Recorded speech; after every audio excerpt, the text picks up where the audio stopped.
coming to you live from the Isle of Vilena. It's the 10 Point Podcast. My name is Bruce, and I've put a team together, and I've got a feeling everybody else passed on this job. So our fee is $5 million, or whatever you donate to us at 10pointpodcast.com. Let me introduce my team to you. You guys aren't going to start sucking each other's dicks, are you? First, next time I'll deflate all of your balls, friend. It's Chris. Actually, I could do with that. Thank you. I won't go any further than that route. And secondly, he's seriously demented. It's Andy. Yep, true. And for our YouTube survivors, our YouTube viewers, he is exploding for the entire episode. There's the attraction to come to YouTube this week for the episode is that Andy is constantly on fire for the next 1 hour of the evening. We're the 10 Point Podcast. You can find us wherever you get podcasts. I'm not going to run through. If it's a podcast app, search 10 Point Podcast. You'll find us there. Social media, Facebook and Twitter, 10 Point Podcast. All letters, no numbers, 10 Point Podcast over there. You can send us messages, follow what we're up to, all that sort of stuff on the social medias.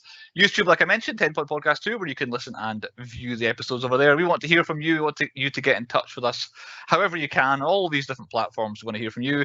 Here are picks. Is a wheel of randomness movies, random wheel spinny at the end of the episode tonight, so we need some more suggestions to go on the wheel so you can get in touch with all those means and give us your suggestions. You can join our cult at 10pointpodcast.com. Like I say, that's where you can donate, get our fee of $5 million up there, and fund other operations that we want to get into with the 10 Point Podcast. Season 5 not too far away after the pointies at the end of the season. With all of our admin out of the way, better crack on what we've been watching in the last week. And I know that our, roving reporter Andy has been out again, so he has seen something new. So we'll start off with Andy. What have you seen in the last week? I watched Eternals. The new Marvel movie. Aye. Is the hype worth it? I don't know. I read, I didn't read reviews. I heard mumblings beforehand that it was absolutely shit. But it just seems like Americans hate gay people, so that's why it got shit canned. Yeah. And to be fair, Bandit when they say there's some gay characters in it, it doesn't really affect anything. It's not like they're full on banging in front of you or anything like that. Not that I would expect them to be in a Marvel movie, but I don't know why the entire Americans decided to go into Rotten Tomatoes and just slam it because there's gay characters in it. Bunch of idiots. But story-wise, it's going to be hard to not spoil or anything, but I will do my best. It's the one film I've seen where they use the character names in it more than any film I've ever seen. That's handy. So there's 8 or 9 Eternals or whatever the fuck there is. But every single scene, when one person talks to another, they say their name. Right. And after about 45 minutes, it gets really fucking annoying. We had a film on the podcast like that. I forget what it was, but yeah, so they addressed whoever it was whenever they spoke to them. Yeah. It's like, hi, Angelina Jolie. Oh yes, I am Angelina Jolie. Yes, I will be this. Angelina Jolie. It's like, hi. Fucking hell, I know, I get the point. Yeah, it's just all the way through. Andrew Murray, Bruce Hastings. Yeah. Every 5 seconds. But it's a banger of a film, to be fair. It is good, though. It's one where it's completely off the radar for me. I know zilch about anything to do with this film. And I feel like the kind of advertising of this film has been, it's a Marvel movie. You don't know who these people are. Come and see it. And that's it. They haven't told you what the film is about. It's like, to be fair, all the way through the film, it is that as well. But then you get glimmers if you know some of it. It's like, oh, he's going to be the bad guy. Oh, he's going to be the bad guy. And it's all the way through. And it's like, oh, I know what's going to happen. And then the 2 post-credit scenes, basically, that sets up everything. Next 3 years. And what's some... Oh, yeah, just go watch it. It's good. I intend to see it within the next week or so, but yeah, I'm not rushing. Like I say, I'm not rushing out to see this one. It's not like the story's all right. It's not. You watch it once, and you probably maybe watch it again. But like I said, the post-credit scene sets up so much. I feel like that it's a dangerous route Marvel are going down, where everyone's just going to go watch the last 30 seconds of all these films. The same with Venom. The hype for Venom was, oh, you won't believe what happens at the end of Venom. It's like, forget the hour and a half that comes before it. It's the bit at the end. So eventually, they're gonna something's gonna happen where people are gonna stop falling for this and be like, oh, I'll find it. I'll tell you what they do well in thing is the whole blip stuff. They cover that really well, and they cover like over-the-top comic book villains that Marvel have to put in, but do it really well in their MCU. Yeah. So it makes sense, but yeah, it's not new really. They're not breaking anything new. So except they've got 2 gay characters, which I really didn't give a shit about. Which is that didn't make any difference. Which is the correct way to like represent gay characters. Well, exactly. I neither cared. I did not care about them. Yeah, Exactly. I cared no more or no less about them than anybody else. Correct. I do feel it's a strange sort of restart for Marvel because of the massive gap that's sort of been between. Yeah. It's still Endgame and where we are now. There's been nothing really happening. So yeah, it's kind of a strange restart point they're at now because obviously Black Widow had its weird, delayed, didn't actually really come out in cinemas everywhere sort of start. So yeah, we'll see. Yeah, it didn't Chris, really add anything new to the world. well, exactly. Yeah, exactly. It was a flashback. It Well, was a memory. Eternals definitely adds every single thing that they need to put in there. So Good. Right. that's what it does add. Well, at some point within the next fortnight, I imagine I'll see it. So I'll maybe double down, and maybe Andy and I will spoil some things at that point. Maybe not for Chris. I don't know. Chris, what have you watched last week? You've not been to the cinema, so what have you seen? I haven't watched any films this week actually. What have I watched? I started that impeachment thing of Bill Clinton or whatever it was. All It right. was on. Why? It's nowhere near as good as the OG one. The OJ one is one of my favourite things ever. Oh, that's an absolute belter, but Yeah, this it is was nowhere amazing. near as good so far. Right, So okay. you could probably skip it if you wanted to. And apart from that, my whole house is in chaos, so I've not really done anything. Right, fair enough. Like, you get a pass this week at least. You did. Yeah. You put us all to shame last week. You watched about 100 things, so yeah, we'll give you a pass this week. I'm still sleepy from the last 5 films. Yeah, I took up a lot of the slack. I didn't go to the cinema, so I ended up watching a whole bunch of films this week. I ended up kind of going down a Edgar Wright sort of wormhole and watched just about every film Edgar Wright's made after watching Shaun of the Dead for Halloween a couple weeks ago. I watched Hot Fuzz, which I'd never been high on. I always thought, oh, it's that inferior little brother to Shaun of the Dead. But for some reason this time round, I really enjoyed it. And I don't know what it is. And it really hit the nail on the head with me. And it was amazingly fun. And I found it much better than I ever have done before, Hot Fuzz.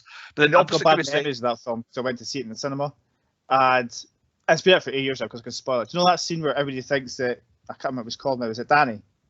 The main guy. Yes. Or his pal. Nick Frost. Nick Frost But character. everybody thinks he's dead. And he comes at the back. The whole cinema cheers, and I'm sitting there going, shut the fuck up. Yeah. Just watch the film. Yeah. Yeah, it was a good fake out, obviously, because I just watched Shaun of the Dead where he dies at the end of that as well.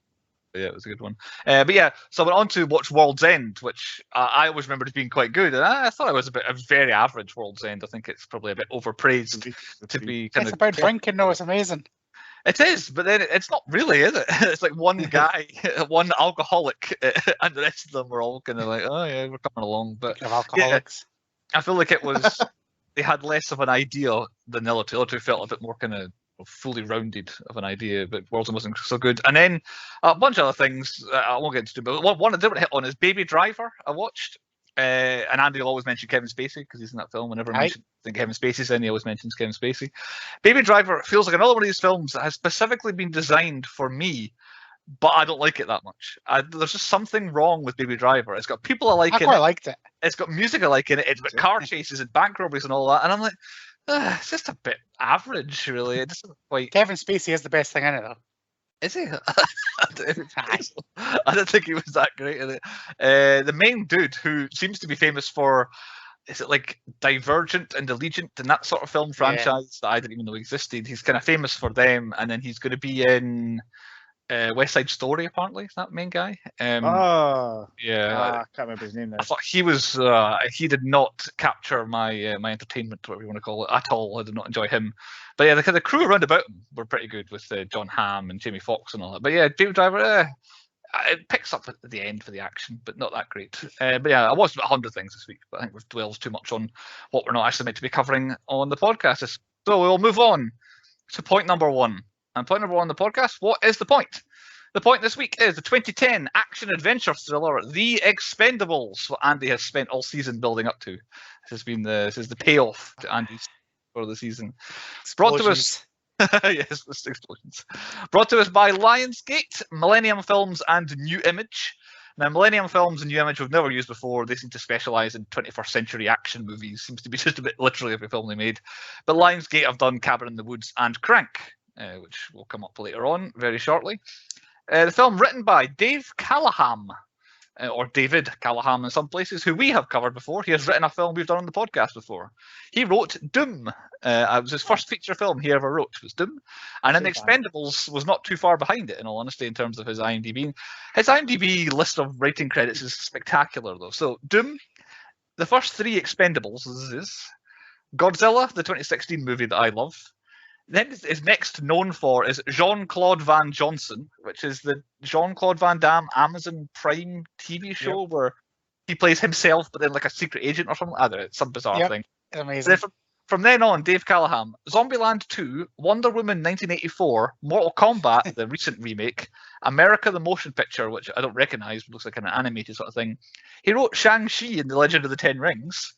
And upcoming, he's got Spider-Man Into the Spider-Verse 2, Expendables 4, Disney's live-action Hercules, and an untitled Dwayne Johnson action comedy is what he's got coming up. This guy is like my guy. He's gone from writing Doom, the Expendables, and it kind of nothing, and then like every blockbuster of like the last 18 months has been him. Ross remembers him from back in the Doom days. He's like, I'll look out for you. You and me, Dave, we're going to do great things. Yeah. So he wrote I think he wrote the story and screenplay. The person who wrote the screenplay also directed this film and also starred in it. That's Sylvester Stallone. He's famous for Rocky, Rambo, Demolition Man, Judge Dredd, then the Expendables, and then the Creed movies, and then recently the Suicide Squad. But as a hero and directed this, so as a writer, Sylvester Stallone. Sylvester Stallone wrote all the Rocky movies, all the Rambo movies, and all things like Cobra, Cliffhanger, and all of the Expendables as well. And as a director, he directed Rocky's 2, 3, 4, and 6, and then the recent Rambo were the kind of big directing things he had, as well as the Expendables. Sylvester Stallone is all over this. This is pretty much a passion project for him. Co-starring with Sylvester Stallone, Jason Statham, famous for Lock, Stock, Two Smoking Barrels, Snatch, Mean Machine, The Italian Job, Crank, The Expendables, Spy, Fast and Furious 6 post-credit scene onwards of the Fast and Furious series, and then The Meg are the big Jason Statham, as well as every straight-to-DVD action movie for about 10 years. About 2008. Every single one of them are good. Not even one bad one in there. No, can't tell a lie. And then our third co-star, who was third billed, Jet Li. Famous for Lethal Weapon 4, Romeo Must Die, Kiss of the Dragon, The One, Hero, Fearless, The Warlords, The Mummy, Tomb of the Dragon Emperor. He played the Dragon Emperor in that, for the record. The Expendables, and then the recent Mulan is the last Jet Li big thing. A whole bunch of Asian cinema that I don't know very well, but they are the ones that I was told were the big ones and that I recognise. So they are our 3 either because they're foreign. That's it, yeah. Hero's a great film, but I think it would be the actual opposite film that we would cover on the podcast. Yeah. Like, War's a good film. What is, sorry? War. War. Yeah. That's Statham versus Jet Li, or at least they're both in it, at least at some point in it. Yes. So and they're both in The One as well. They are. The one, I feel like The One was really that's Jet Li's movie. That's the one where Jet Li is. Yes, he is a super duper star because of The One. And they are our stars of this film, although there are many throughout. There are many famous faces and names. The Expendables, on a budget of $80 million, opened in America for $35 million at its first weekend. Final US gross, $103 million, and a final worldwide gross of $275 million, spawning 3+ sequels, because we've not had any more than 3, but they're in More's coming out. production. When I started this, Stallone must have heard that we were going to be doing a podcast. I had a theme. And he's like, fuck, we better get Expendables 4 on the go now. Get it on the go, exactly. So yes, it is a moneymaker, it's a franchise. The first one, released 13th of August 2010, means it lands squarely in position for the 2011 awards season. Of our major categories, Oscars. 1 mention at the 2011 Razzies. The Expendables nominated for Worst Director, Sylvester Stallone. He lost out to M. Night Shyamalan for Last Airbender, an all-time flop. That was shite. Yeah, I'm not saying one I've actually ever stayed away from because I've heard it's bad. And that was it for the Razzies. No Oscar mentions or MTV Movie Award events. I thought that's got something all over it. It might have hampered its chances because it was August that came out. The MTV Movie Awards is like early midsummer, so it'd be like 10 months later. I knew it didn't need awards to please everybody. Exactly, yeah, and you were fine without it. Well, However, did it get the main award? it got nominated at the 2011 Saturn Awards. Yeah, there we Hey go. boy. As we always do. Nominated for Best Action/Adventure Film. It did not win, however. It lost out to the film Salt. Do you even remember that? Angelina Jolie. Yeah, she's like a spy or something. Yeah. Yeah, exactly. Yeah, so that was apparently the best action adventure film. There was of way the less year. explosion and salt than this. And if that's how it's graded, then that's true. It should be. Other awards mentions for the Expendables. The Golden Schmoes Most Overrated Movie of the Year was nominated for. However, it lost to Twilight Eclipse because we always have to mention Twilight whenever we can. That's probably actually the film we're least likely to do is anything Twilight because we don't like them so much. However, it did do successfully other things. The IGN Summer Movie Awards, Best Action Movie, it was the winner of that. It also won Best Firework at the World Stunt Awards that year as well. One other nomination at the World Stunt Awards was Best Fight, which was a long explanation, i.e. the big team fight at the end where they all have their MMAs and their Kung Fu's and then before it goes to explosions. Stone Cold Stunners. That sort of stuff, yeah. Oh, that was nominated. However, they lost to Inception. I couldn't get exactly which one it was, but I'm assuming it was the zero gravity corridor fight. Oh yeah, that's worth it. Bullshit. Surely No, be the one. No. So some award wins. It didn't exactly dominate any awards whatsoever at all. The Expendables. I have a synopsis of the Expendables presented by usual contributor Claudio from Rio de Janeiro, Brazil. I think he's now more than Nick. I think they're the two. I think they're dueling right in these. Claudio's watched every film that we do. If it hits the Saturn Awards, Claudio will have reviewed it. That seems to be how it goes. So his synopsis goes as follows. After a successful assignment to save hostages from pirates in Somalia, Barney Ross and his team of mercenaries, the Expendables, are invited by Mr. Church to kill the corrupt General Garza, who is the dictator of the Vilena Island in the Gulf of Mexico. Mr. Church offers $5 million, and Barney travels with his partner Lee Christmas in their plane to Vilena to meet their local contact, Sandra. They have an incident with one troop, and they flee from the island, but Sandra refuses to leave her country and is left behind. They investigate and discover that Church is actually from CIA that wants them to do the dirty work to destroy the powerful drug dealer and rogue FBI agent James Monroe, who is using the island to grow coke. But Barney also feels divided between staying safe in USA or risking his life to save Sandra and his own soul. And that is the end of the synopsis there. Once again, I had not read that before reading it out. For the record, before we go any further, very rarely do I have anyone's character name written down on my notes. It is always the actor, because I feel like I knew some of them. Like I could have told you that Jason Statham was called Christmas, but a lot of them are like genuinely. When I read Barney Ross, that's the first I knew of Sylvester Stallone's name. There's a guy, Jet Li's character. I didn't realize he was called Yin Yang. I thought that was just Jason Statham being a bit racist. Yeah, exactly. Which it might still be like. Well, yes. Who picked the film? It was Andy. Andy, can you give us a brief reasoning why you picked it? The movie. I like explosions. This film's got explosions. It It fit into a banger of a theme because it's an all-star cast. So I could string this out for years if you didn't guess it, but you guessed after the second go. You said this would fit into the theme, i.e. this was the theme. I want the Expendables. Or it could be Expendables 2 could be the theme. Good point, yeah. I had seen this before, in fact. So had everyone seen this before? I'd seen bits of it. I remember the bit behind me, the airplane. I remember that. But I don't remember anything after it. Right, okay. I'll tell you what, Expendables 2 and 3 is way better than this, just by the, like, but we have to start at 1. Well, we'll get into that. I'm sure that'll happen. I had seen it before as well. What channel would we have seen this on? Oh, this is E4. Or Film 4. For some reason, this really jumped out as me as a Sky Movies kind of film. I don't know why. I feel like, I don't know, they must have launched something to this film shouts Sky Movies to me. I don't know what it is. But yeah, there we go. Little sniff from Chris. Chris looks like he's having a poop. I'm hunkered over. I see this as like a BBC film. Right. BBC? Yeah, I can imagine it like a Saturday night. Yeah, exactly. Some BBC that time of night. But yeah, kind of late night, kind of BBC One sort of movie. Yeah, good shout. Christmas time even. Anyway, it'll be on all channels at some point, I would imagine. On to point 2 on the podcast. The high points, what we thought the best bits, things, etc., were about the film. Andy, before we get too far into waxing lyrical about the future films, we need to give some high points from the first one before we go on to 2 and 3. Everything that Jason Statham does in this film. Like, I don't think there's a scene where Jason Statham's boring. Every time he just shows up, he does something hilarious. I'll give you that.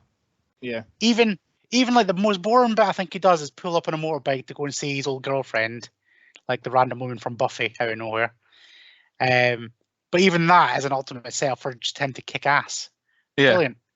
The scene where he beats up the guys in the basketball court, I'm got it as a high point, but it's a really good bit. Yeah. Like I felt really strongly. I was like, you deserve to kick this guy's ass. Yeah. And his pals are going to help him, so yes, please kick their ass too. And you don't see enough action stars that like knives. It's like it's all prefers guns. a knife over a gun. Yeah, it's all guns. I did like or- the whole Sylvester Stallone and him thing. Knives are better than guns, and guns you're too slow, you can't use guns and all that stuff. Yeah. But I did like yeah, that throughout, and it keeps getting better as well, and then it has a payoff at the end. Yeah, but the last bit is really quite good for that. Yeah, it's quite a good execution at the end. that kind of leads into my like the violence to the whole film is like my main high point.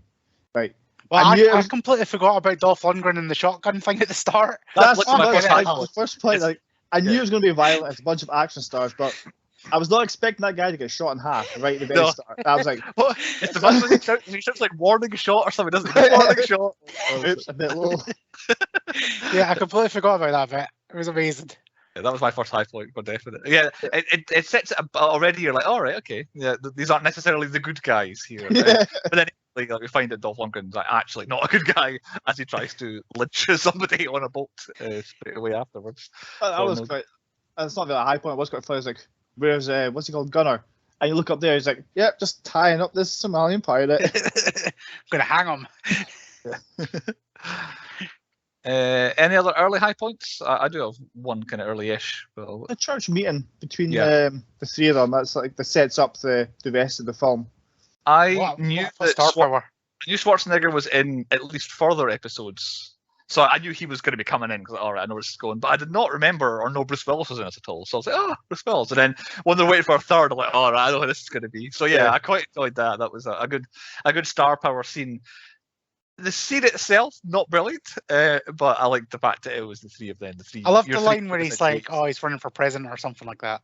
yeah, I was going to because say, that- I love like the little real life little digs they were having each other. Like Yeah, he loves running through the jungles and all that Yeah. kind of stuff. yeah. it was good. That bit was good. I do have some bits of that scene that I will mention in low points, so I will reserve them until later. And after that, my next high point is Chris's favourite bit behind him there. I don't know if Yep. anyone else has got anything before Ah. that, but yeah. It's amazing, isn't it? That's like the I only thing I completely remember. forgot about is that the as well plane. because I thought this was in 2. Because in 2 he does it again. Spoiler alert. I mean, it's not a shock. Only, only on like this because I was like, that's not the one because I remember just a big Santa Claus painted on the front of it, and that is in the second one because obviously it's Christmas, so he gets like a minigun in front of it instead the next time. But I was like, where's he going? He's like, is he going to suck off like Sylvester Stallone? What's he doing? I'm still Then not he sure. just pops out the front of a plane, which Yeah. What's the purpose of it being that? I don't understand. Why is it there? Like, is that a thing in planes? Like, I don't think I've ever seen anyone just popping out the front of a massive plane. Yeah, because I'm sure I've seen that in films. I mean, I've guns at the front, but never a wee dude poking out of the top. Like, if it's like a small plane, it's usually is it the gunner? But I don't know. There's two people. Yeah. Someone's at the back, someone's at the front. But yeah, not actually poking out. So like, essentially, the pilot, if he looks through the windscreen, can't see anything but just his head at that point. It's also gonna be super windy. Pinged off the back of his head, blinded him. Can you imagine how many bugs he had stuck on his face when he landed? Horrific. But I very much enjoyed the actual explosion of the dock as well. I thought when they drop all the fuel at the plane and then he shoots it, like, which is exactly the shot that is behind Chris on the video. Shoots it and the whole thing goes up. I felt like that was the bit at the beginning when the dude gets blown up by Dolph Lundgren. It's kind of a bit of a kind of espionage, kind of stealth thing. This was the first time it was like, yeah, explosion, action, full on thing happening here. Of course, they were escaping at the time, but yeah, that was my first major high point. Would be that bit there. Any other ones? I've got a few more, not loads. No, my next one's not until later on. mine's later on, but I'm going to say it anyway. Terry Crews's shotgun. Yes. I need that in my life.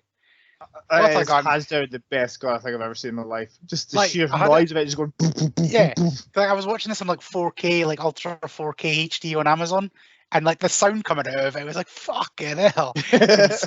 The whole corridor scene where he's just bum, bum, bum, bum, bum, just bodies going everywhere. It did get a bit stupid when he could just blow up a watchtower with a couple of shots, but still, it was fun. When he was setting up like how good this gun was, this gun, blah blah blah, and I'm like, oh god, like even when during that setup, like what was the silver thing he was flashing off? Because it never came up again. You got to wait for the next films. All right, okay. Escaped me, but yeah, I feel like it's this more kind of manliness, like as in there was guns, there was cars, there was tattoos, all this sort of stuff, and it's just like, oh, you're trying so hard to be manly here.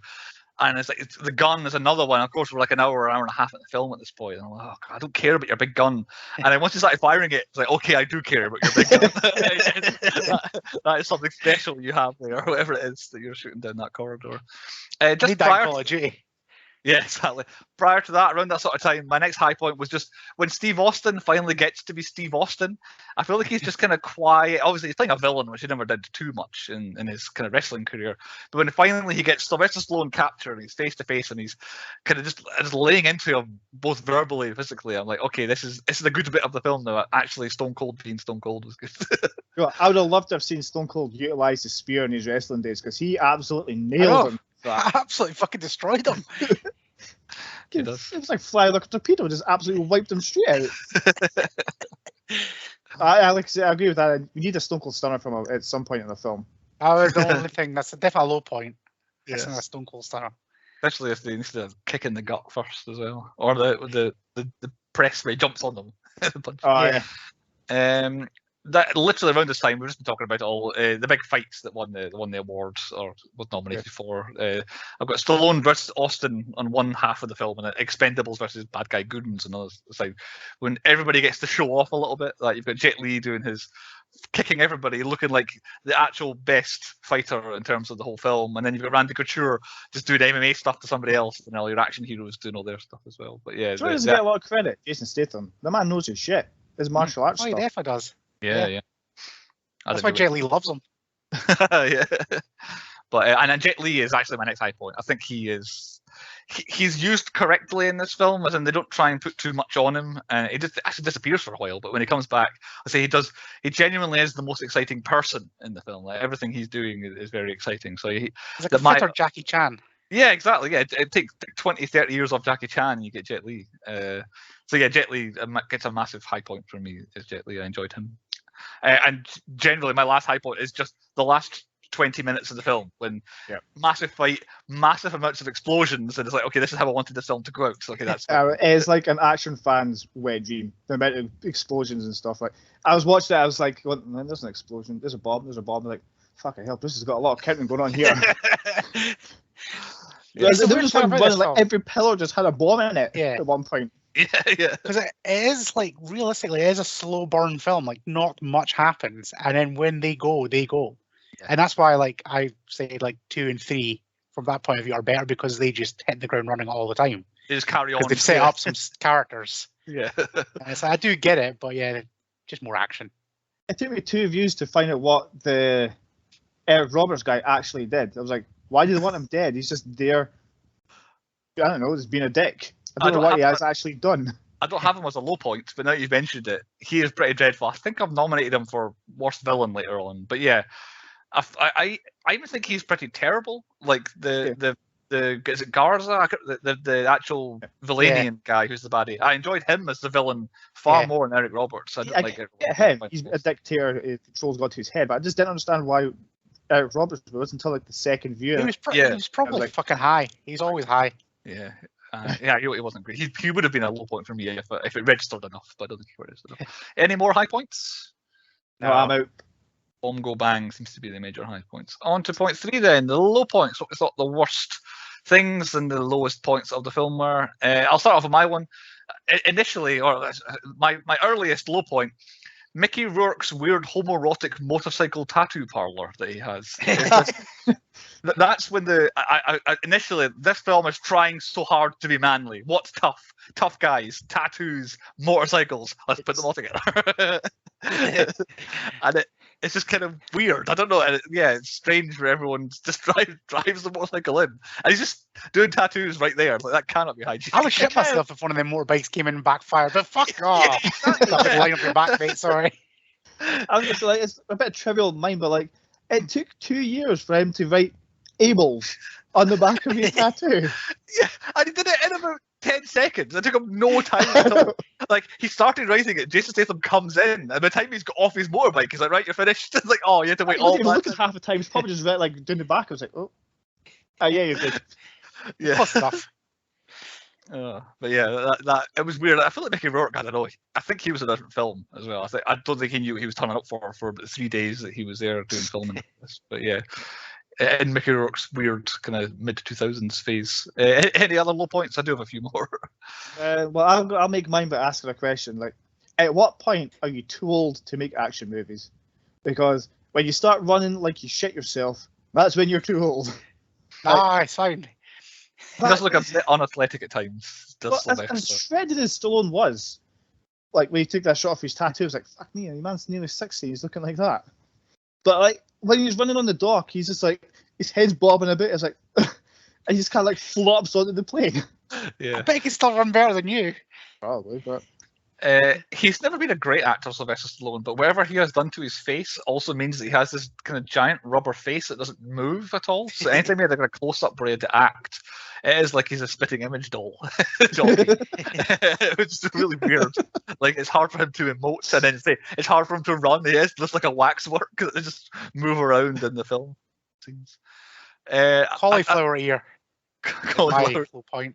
The actual ear itself is that. There's too much cauliflower ear. There's too much attention on that thing. I didn't notice it until he made like a point of it, and I was like, I cannot look at it now. I could have looked at the entire film and not noticed it until he was pointed at it. It was like, it's cauliflower ear. And he pointed at it way too early, because I didn't notice for the first few scenes. I was like, oh shit, it's there. Yeah. So when somebody points at mole, it's like mole. Mole. Yeah. Cauliflower ear. I had to Google it. I wasn't sure if it actually was real, if he just like slapped a bit of prosthetic on for the film. But no, that's his actual ear. Yeah, genuinely real. Yeah. I'll put my next 2 low points together because they're essentially the same thing. The horrific banter in the film. Action movies are meant to be explosion, chase, fight, jokey bit. This film goes explosion, chase, fight, awkward. Scenes like in the church where Arnold Schwarzenegger, Sylvester Stallone, Bruce Willis, oh my god, the greatest heroes of all time, of the 80s, I should say, maybe of all time as well, having this thing together, and it's, they don't get along. So Arnold, why don't we have dinner? And Sylvester Stallone genuinely, like, seems to be quite, when? And Arnold goes, in 1,000 years. Like, oh, God's sake. Like, how long did these guys spend writing that particular zinger from Arnold? And then, straight away, nearly the next scene, Jason Statham knows some Spanish and communicates some Spanish to some locals. And Sylvester Stallone, who are you? Zorro? And it's like you spent just in the background. It's like, what a weird reference to make because someone can speak Spanish. And it's like, throughout, it never gets funny at any point. Like, I know Andy says Jason Statham is electric in every scene he's in, or all that sort of stuff. Yes. I mean, no, even nothing ever jumped out. Trying to write the introductions for this film, I usually get some banter. I honestly had to start googling quotes from the film because nothing jumped out at me. For an 80s action homage, it is the least funny action film I think I've ever seen in my life. Chris is gone though. I'll do my last little point. I'm just gonna say one word: Gunner. He was just fucking pointless through the entire film. Like, he gets kicked off the team, then betrays the team, then as he's trying to run Barney off the road, starts beating the shit out of his other the team he's helping, and puts a boot in his face. Well, at one point, Sylvester Stallone, someone asked him, like, or tell someone about, are you still using, or I knew you were still using. So I thought he's just got this drug-addled mind, and that's why he is as erratic as he is. But yeah, you're right. It's like, well, we need to have someone who turns on the team and joins the bad side to be, and then it just kind of gets eliminated quite quickly. I feel bad for Dolph Lundgren because that's 2 movies on the bounce that he's been shit. But he was comfortably better in this. So I agree he wasn't good, but I think he was comfortably better than this than he was in Masters of the Universe. Plus, I don't think Dolph Lundgren's actually done a good film, so. Oh, no, that's not true. Like, Well, Rocky IV. That's because you have to say much. It's like, if he dies, he dies. He's not terrible in the second Creed movie. The Creed 2 movie is not that good itself, but he's actually okay in it. He also, in this film, Dolph Lundgren, like he ends up turning on them and then dying in Sylvester Stallone's arms. But then we get a pan out, and we don't hear what his final words are to Sylvester Stallone. It's like, I'm not sure what they had to hide. Like, what important information did he give Sylvester Stallone that we couldn't have just heard it from him? Like, what secret did he keep? Like, I don't know why we just couldn't hear him say, "Oh, the back door to the base is usually open." We could have heard that. What key information did the viewer not hear from that discussion? It was just. I'm not actually going to die. I'm fine. Ah, right. Like, your face looks ridiculous after the plastic surgery. What's your name again, Sylvester? I've got two more low points. One is very small. There's no way Sylvester Stallone made the jump to catch the plane when he jumps and catches the door. Even in the film, he jumps and is like clearly a couple of feet short of where the door is, and then it cuts. It's like, oh, I held on to it. It's like, no, go gadget arms to catch it. But yeah, not a chance. There had to be better takes than whatever they had. Yeah, on you go, Andy. You were going to say something. He needs more Terry Crews. Yes, probably does. Yeah. Because he is the funny one, but I think probably the reason why there's less Terry Crews is because he's got nobody to bounce off of. Yeah, yeah. And although he tries, there's not like a lot of humour. Even like Jason Statham tries, it doesn't come off as very well. Yeah, Terry Crews does get better with more films, but in this one, he's just got nobody to bounce off of. It probably should be Randy Couture's character, but then he's also not an actor either. So therefore, it's hard to. Yeah, they're the sort of, I don't know, your kind of 5th and 6th place in the team should be the funny ones. And of course, Jet Li's first language is English, so it's hard for him to be anything but the straight man. Like, he has to just like bits and pieces. My final low point is quite a large one. Is essentially the middle third of the film bored me to absolute tears. Like, I think my phone has been out more during this film than one in a couple of seasons now. I think it's been a long time since I've been just like, nothing's happening. It wasn't so much that nothing was happening. I don't mind nothing happening. It's just that nothing interesting is happening. Like, even the bits where there's not explosions and car chases and that, it's like, I don't really care about what you're saying. This is not interesting. It's not written particularly well. Very rarely do I actually go on a script and be like, this is badly written. But I think this is actually badly written by someone who's a successful filmmaker, someone who's a successful scriptwriter, and this is apparently the best they could come up with. I thought, it's the middle film loses all momentum, and it drags to a halt in the middle, and then they very much bring it back at the end. Like, it's very exciting and interesting. But yeah, that's what they were saving the budget for. Yeah, yeah. But yeah, the middle of the film is just boring. I've just thought of another one. It's like a lot about trivial, but do you know in films where the guy action hero's going, right, I'm going to go save this lady, and I'm going by myself, and they're like, no, we'll come with you. No, I will do it myself. And they just know, no, you're not. They're going to appear later on. Yeah. Just be like, oh, okay, thanks for your help. That'll be great, thanks. Yeah. And then it happens again with Randy Couture. He's like, oh, there's a guy coming. It's like, right, you just go that way. This is my guy. Just like, let the guy take him out. Yeah, why? Yeah. I'll tell you what. I've just thought of another low point that actually really annoys me in this film. They did this for $5 million. I would want more. Yeah. Yeah. Oh, yeah. For what, 10 of them? Maybe 8 of them? Right, so like, how does the split work? Does everybody get like an even share, or is it Seems just like Jason Statham and Sylvester Stallone get the mass bulk of it because it's them that do all the work? Well, Jet Li wanted more, didn't he? He was like, I need more share. I have a family. But then they wouldn't give him it. So, yeah, I feel like it must be an even split.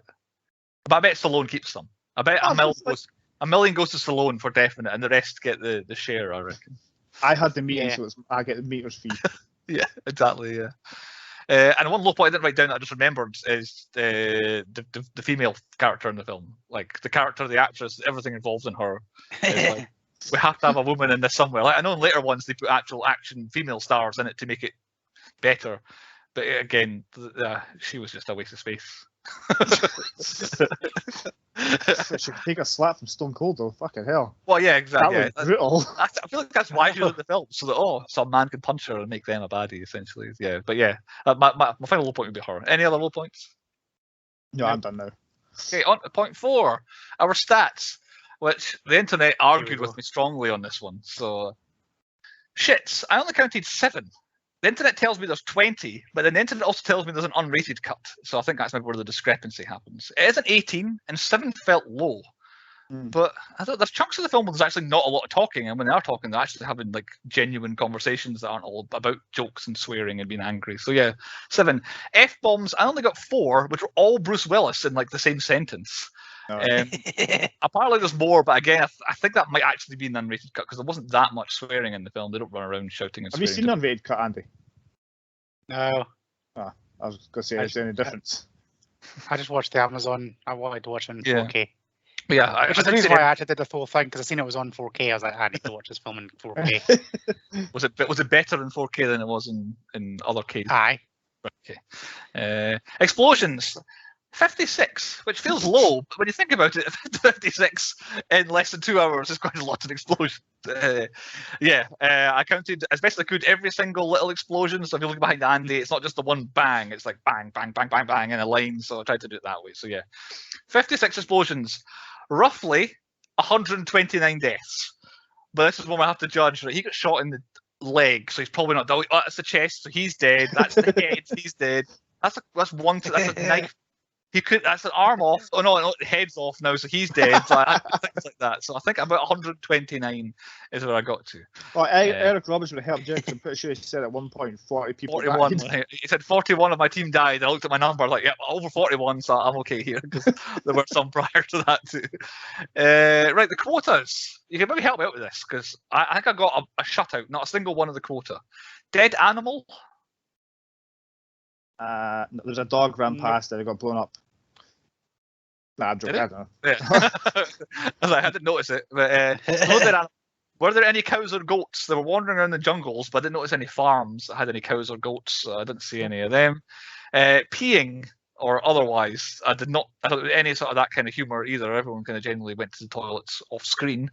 No pedos, no devils, no KKK. I think we're clear of all of them. It was just, I don't know, war villains and FBI. Dolph Lundgren. Don't know what he's up to. Yeah, on his drugs. And did they say the thing? Did they say the Expendables? It was on a lot of bikes, but they never said it. Yeah, I don't think they ever said it. I'm not sure, but I don't think anywhere ever said the Expendables. But yeah, it was written a lot on helmets and tattoos and motorcycles and shirts and all that sort of stuff. So yeah, lots of writing it but not saying it. But I have no other quota. I have no other trivia notes. I wasn't really sure what to. I wasn't going to count who was expendable because I thought there'd be millions of people dying. But the Expendables team fully survived, so I'm not really sure why they were expendable. Everyone was there. It's not like the Suicide Squad. Chris, have you any other stats? No, that's disappointing for me. I never counted anything. I couldn't think of what else to count. I know it's a tough one. Like this film is all about explosions and shooting. So yeah, it's I wasn't going to count every bullet that came out of Terry Crews' gun. I suppose knives or blades would be the one to go for. How many times did Jason Statham stab somebody? I will say a random fact: Stone Cold Neil lost his leg with one of the explosions. As he's running along, like it blew up, and the bag that he was carrying, like shot him. Jeez. If that wasn't there, it would have blown his leg off. I'm glad it did. Yeah, random fact for you. Tougher to do a Stone Cold Stunner without a leg, I would say. Won an ice cream contest. Well, that'll do for the stats. Andy, most pornographic scene. Terry Crews' shotgun. It's like that AMR. What's it? AMS? I don't know. Yeah, AMS. Whatever. Yeah, that thing. Yeah, that thing we tried once. It didn't work. that sound. Oh. Yeah, it was. Imagine when they're looking through the tunnel and you see the bodies flying across the screen. It's just like, oh, what a sound. I was sure you were going to say the explosion at the end. I thought that would be it because it's. It was a good explosion, but no, that sound got me. It was very good. Yeah, the sound was what did it. Okay, then on to point 5, the 10-point podcast quiz. Poor friendness. It's not a great. It's not a great quiz. I'm not sure. I've not fixed it at all, and I've borrowed some questions off the internet as well, so it's been cobbled together. Who wants to go first? I'll go first this time. Right, Chris goes first. Chris, first question. What book is Randy Couture reading on the plane? Again, book character names. What was the name of the book he was reading? Cauliflower ear? It wasn't. Andy, did you manage to notice what it was? Not a clue. It was The Survivors Club. I don't know what the significance was, if it's just a pun or whatever, but yeah, that was the book he was reading. Andy, what does Bruce Willis's character say his name is? We don't actually know what his name is. George? He does. Mr. Church is what his name is in the film because they're in a. What is it? We're in a church. Let's say it's Mr. Church or what is all they do. 1-0 to Andy after the first round. Second round. I've chosen correctly. Chris, what is the cover story for getting into the Isle of Vilena? What is the cover? They're like wildlife photographers. They shoot pictures of birds. Correct. Ornithologists photographing exotic birds is their cover. I'll tell you what, if they rocked up and said that, I'd be like, bullshit. Massive guys, yeah. How do you use that camera? Bang. My first question, where are your cameras? Would be the first question. Right, Andy's second question. What is the Expendables logo, i.e. Sylvester Stallone's tattoo? There are key factors I need. A skull with a snake and a raven or a crow. Very good. A raven was the key word I was looking for there. A raven on a skull with the word Expendables underneath, obviously. So 2-1 to Andy. So, Chris, you need to get this one correct. What story does Randy Couture tell at the briefing that the rest are tired of hearing? Oh, how he got his cauliflower ear in wrestling in college or something like that. Correct. How wrestling caused his cauliflower ear is the answer. So, Andy, if you get this one right, you win. If you don't, it's a draw. I don't have a tiebreaker. I fear you might not get this right either. Oh. Andy, what is Steve Austin's character's name in this film? Pain. Pain. He listened out. That is it. No first name, no second name, just Pain is what his name is. Pain. Pain. And Andy wins the quiz. 3-2. Yeah, Success. boy. No cheating, no fixing. Andy got every question right. We've found Mortal Kombat and Expendables. That's Andy's knowledge. Explosions. I think it's less of a blow. Chris got about a 10-0 lead in the quiz, I think, this season. So Andy's catching up fairly quickly here. For the 10-Point Podcast Awards, we'll have the final results who the quiz winner of the season was. On to point 6, movies within movies. References I picked up on immediately. Was the mansion they used in Triple X? I felt like it was lined up exactly the same, but as soon as they pulled in the mansion on the island, I was like, this looks identical to the used in Triple X, but it probably isn't, but it jumped out at me. Other references, the knife argument apparently is a reference from the Magnificent Seven. People argue about knives and how many kills you can get with knives in the Magnificent Seven. End of Days, because Arnold Schwarzenegger in a church always makes you think of End of Days, and then when they mentioned in that scene Arnold as president, I made me think of Demolition Man, where he is president in the film Demolition Man. Oh, yeah, that made me think of that as well. Which we did earlier in the season. Rambo, because he has history of running through the jungle, Sylvester Stallone at one point, which immediately is Rambo. And then Charlotte's Web, i.e. the tattoo that he wanted to do on his head. Zorro was mentioned in that bad gag. And then Happy Feet, because Jet Li gets called Happy Feet at one point. That's it for the references. I could tell every 80s action movie is one way or another is implied. The whole film is essentially Predator without the alien as well. And Never Not Good. Tough one. I felt like most of the stuff that's Never Not Good was kind of not great in this film, but I've literally got written down whatever gun it was Terry Crews had. Like, if that ever appears anywhere again, it will always be as good as it was in this film. Chris, movies within movies. What have you looked out for? This could probably be the longest list I've ever done when it comes to movies. Because there's hundreds of them. Well, start with Sylvester Stallone. Like, he was obviously Judge Dredd and Demolition Man. And technically, he was in Last Action Hero as the Terminator. So I forgot about that aspect of it. Yeah, I forgot he was in that as well. That's the unreleased podcast. Unreleased podcast. This keeps getting mentioned. It's going to have to be done again at some point. Got to create a buzz. Create a buzz for this unreleased. Yeah. Jason Statham was in Crank. Dolph Lundgren makes it back-to-back Andy joins picks with Masters Universe. Bad in both of them. Big Arnie was also in Last Action Hero and The Running Man.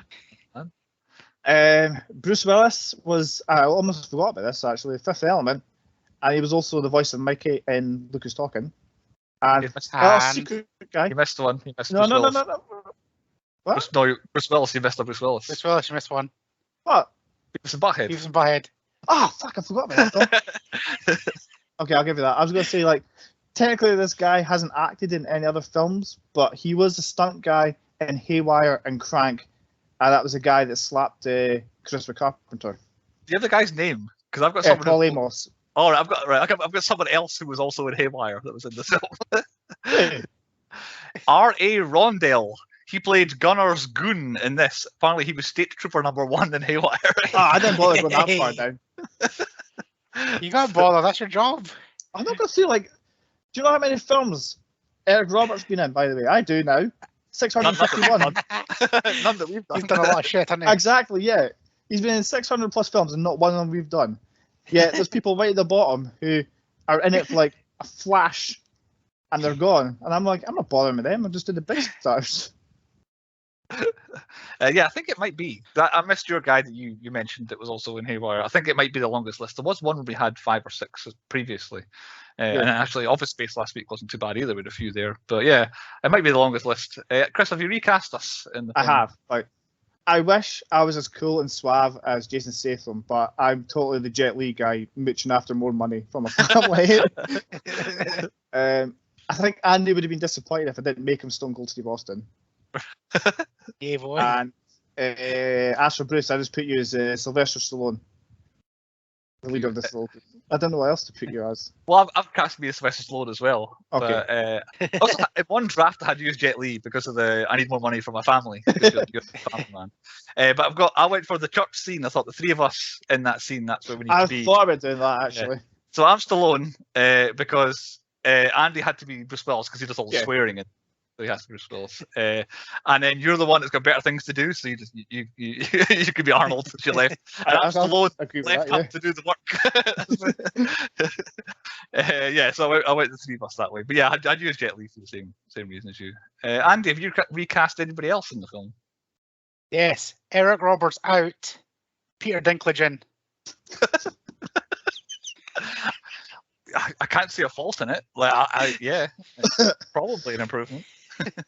Why? Just basically anybody, to be fair. But I said Peter Dinklage because Chris had just had a massive gulp of beer, and I thought it would make him laugh. And it was the first thing that popped into my head. Was Terry Crews' gun dinkier than Dinklage? Definitely. Or Dinklage was dinkier than the gun. I don't know.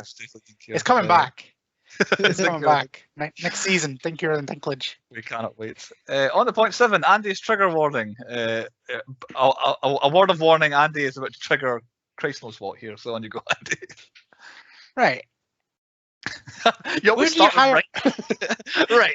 Where do you hire mercenaries from? Because I feel like that shit's not on the internet these days. They're easy to come by, like in films, but yeah, you never see mercenaries just hanging out like. Because I want to know. Because one, I would totally want to like team up with some guys. Like, I'd definitely be part of a mercenary team. How do you join? How do you start being a mercenary? Be like, all right, I'm going to check out some character people. I'm going to start being a mercenary. If you want somebody done, I'll do it for you. Because I feel like mercenaries have a way better than like the police force. Because if you join the police, you can't do shit all now. Like that, you're fucked. Whereas mercenaries, they seem to get like immunity from pretty much everything, and they get paid well. So I just want to be I want to be a mercenary.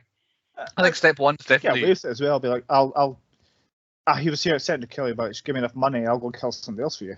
I think you have to join an armed force of some kind to get trained in the ways of being a mercenary, and then you essentially start doing it for the money instead. You can make contacts through that. I was gonna say, but yeah, like you join like I don't know the SAS, and then suddenly they're like, oh, business card. If you don't want to do this, got a guy that he can get you some work. It's like, but you don't hear about enough mercenaries on the news. Yeah, like, that's always the thing, isn't it? They always seem that they operate kind of away from the TV cameras. It's like the opposite of the police who can't do anything with someone with a camera phone nowadays. Exactly. Yeah. And like I just feel like with camera phones and all that, we should know more about mercenaries. They exist. It's a thing. Maybe just kill them. Not seeing them. Takes a picture of them, gets mercenary out of it. Exactly.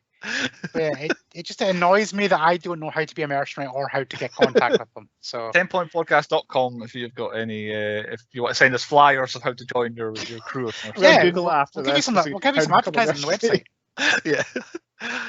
The Expendables can invite us to join. I think we better move on. We don't have an answer. That was more of a question, I would say, for the trigger warning, so we won't dwell too long on it. On to point 8, our nominations for the 10 Point Podcast Awards, which are coming up very soon, not too far away at all. I'm happy to let someone else go first on this. Terry Crews' gun. Crews' gun. Best inanimate object. That. Best sound. Like, it could be the whole soundtrack, to be fair. It's just Terry Crews' gun going off. I'd be happy. It wasn't, unfortunately. That's the thing. I can just imagine like that to go off the background, try and listen to like, Sylvester Stallone mumble through his lines.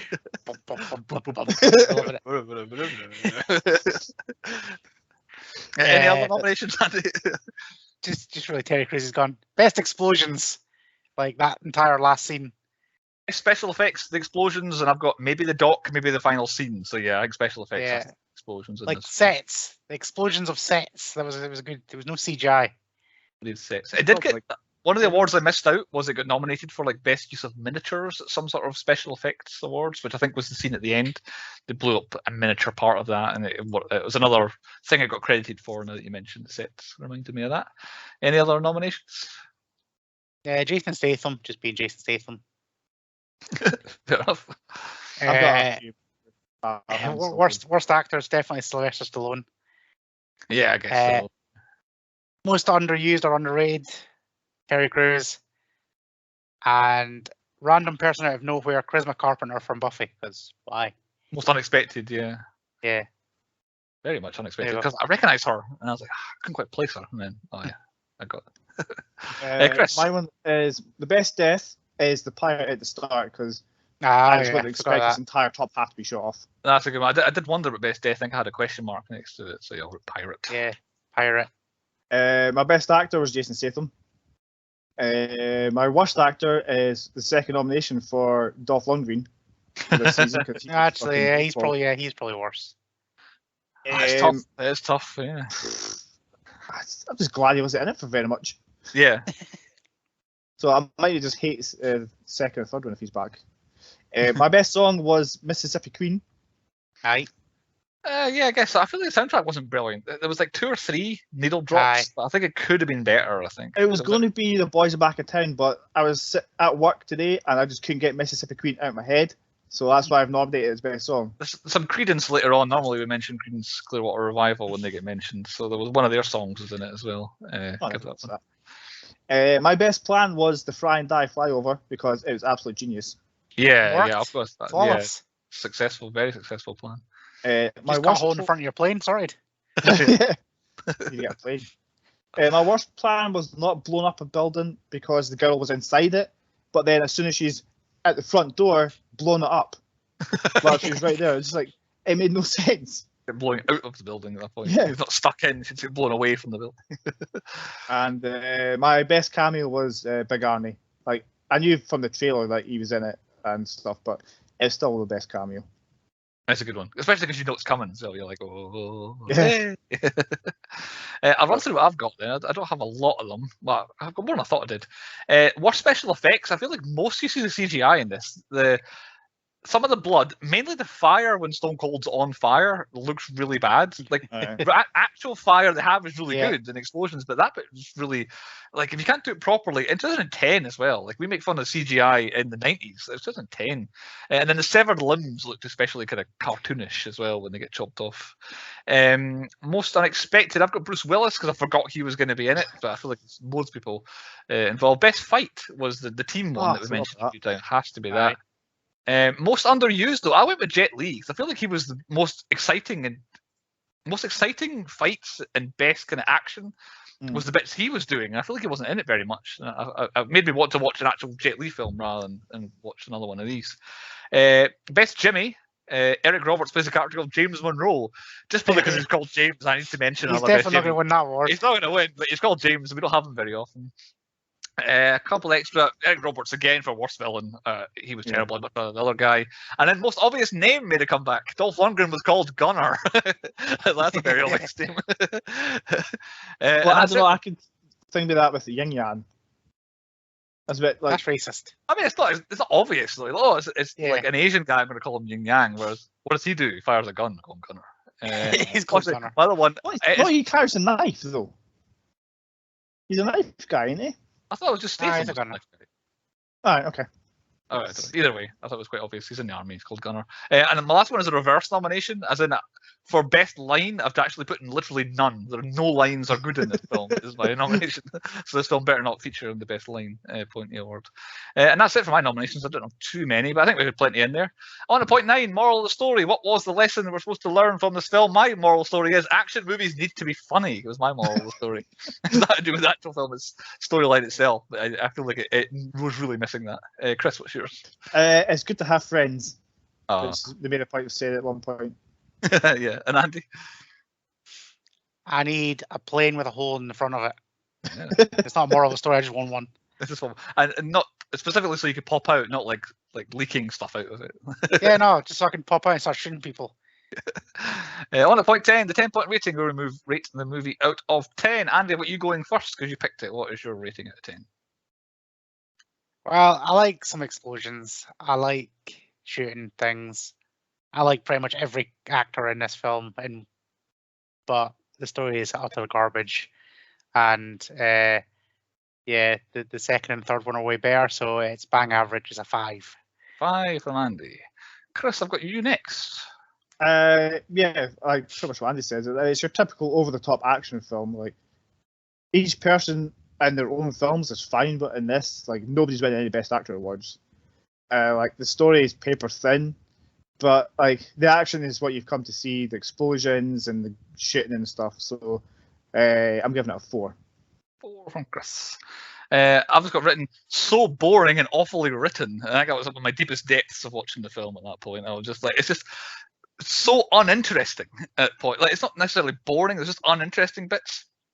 I've written it's an 80s action movie homage. It's meant to be in spirit of these 80s, and it's just nothing like them. Like it's not funny at all. There's no comedy, and even they don't have the boring, the boredom in the middle of the film ruined it. I'm giving it a 3. It's just like every point I get, probably half a point from the beginning and 1 point from the end, I think is and then the rest you find somewhere else. It's just it sucked the life out of me in the middle. Watch 2 and 3. They're way better. Yeah, I found a film that triggers Bruce. Yeah, I genuinely feel like the other ones they have to be good because this one they didn't quite nail it, and then they've made more. So before I rant on even more than that, I think it does. It is a 4 out of 10 is the final 10-point podcast rating. So Chris scored it exactly right, I would say. The theme for Andy has been the Expendables, and he's hit the Expendables. So we've got one more pick from Andy on his theme of the Expendables, or is Andy going wild with something else? Who knows? We'll have to wait and see. Tune in 4 weeks. But we're on our last round of picks. We all have one more pick to go, which means that you, the listener, or the viewer, final pick is up next. Time to spin the wheel, make the wheel on the wheel of random movies. So far, we've had some really random ones that we keep managing to pick a kind of family theme throughout. So let's see what the random wheel of random movies gives us this time. Can you all see it yet? Yeah, we can. Let's do it.